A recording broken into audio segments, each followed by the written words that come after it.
This is tactical analyst Ben West. Stratfor has received some aerial images of Cairo and the rest of Egypt from Digital Globe. We're going to take a look at 6 pictures to see how the Egyptian military is responding to this crisis. The first picture here shows the northern entrance to Tahrir Square. It shows October 6th Bridge over to the right-hand side and the ramps that lead down to Maret Basha Road, which leads into Tahrir Square. First thing to point out is the burned roadblock there at the exit ramp from the bridge. This is likely a burned police vehicle or police van from the January 28th protests that turned into riots when the police tried to clamp down on protesters. Further on down the ramp, you can see an arrangement of military vehicles that's a little more aggressive.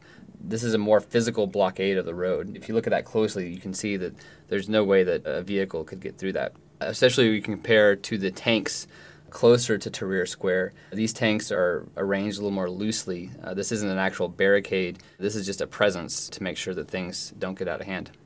The next slide shows Matareya Square. Matareya Square is in northern Cairo, actually just about a mile north of the presidential palace.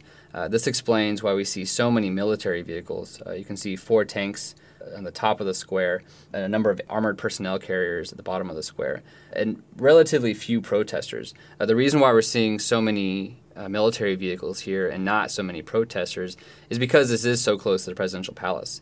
The military has really been trying to close off entry routes into the presidential palace, making sure that protesters can't get there and cause problems. Further outside of Cairo is Cairo International Airport. This is about 7 miles northeast of Tahrir Square. If we zoom in to one of these images here, we see a highway intersection where we have 4 tanks that have been posted up along those highways. Again, these tanks, you can see, they aren't blocking the road. Traffic is flowing pretty freely. People are out in the streets. But these tanks, they are a presence. They're there to monitor the situation. They're looking for major groups of vehicles or people heading out towards the airport. And also they're ready to mobilize in case anything happens and they need to get to the airport quickly. This next slide shows the Suez Canal. You can see 7 ships here steaming north. This is the choke point between Little Bitter Lake and Great Bitter Lake.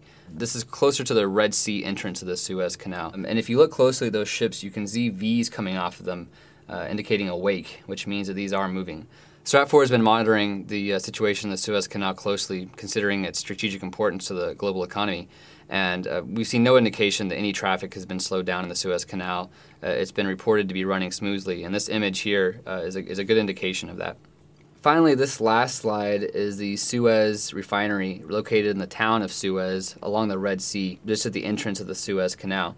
Here we can see 5 tanks stationed at some entrances and intersections leading into the refinery. Of course, it's a very strategic point for Egypt because this is where their oil is turned into fuel. We haven't seen any direct threats to strategic infrastructure like this, but as we can see with these tanks, the Egyptian government is concerned about it, and there's still definitely a military presence there just in case anything does happen.